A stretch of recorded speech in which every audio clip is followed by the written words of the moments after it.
Para aktivis di atas armada kapal menuju Gaza diserang oleh beberapa drone, menjadi sasaran jatuhnya benda-benda dan komunikasi mereka terganggu pada Selasa malam, 23 September 2025. Mereka yang berada di dalam kapal termasuk Greta Thunberg sedang membawa bantuan kemanusiaan yang mereka harapkan dapat menembus blokade Israel.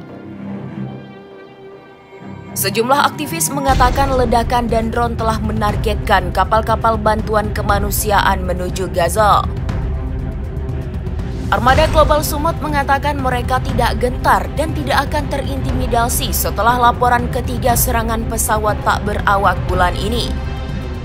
We've been receiving threats from the Foreign Ministry of Israel for 2 days, and right after that, we received 14 attacks on our civilian vessels.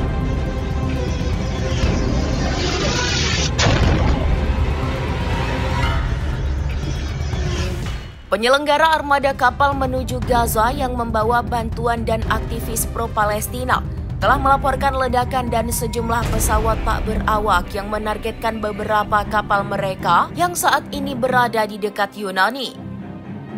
Armada Sumut Global dalam sebuah pernyataan mengatakan beberapa drone benda tak dikenal dijatuhkan, komunikasi terputus, dan ledakan terdengar dari sejumlah kapal.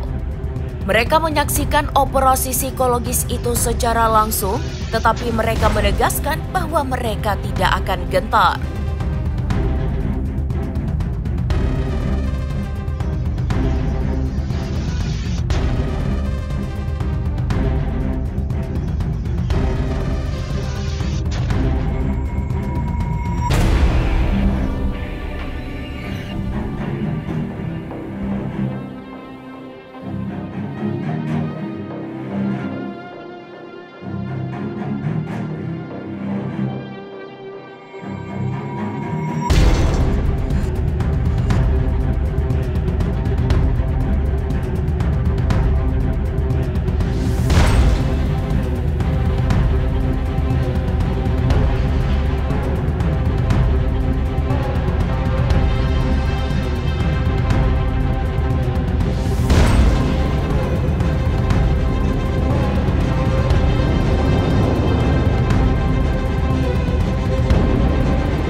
Download Tribun X sekarang, menghadirkan lokal menjadi Indonesia.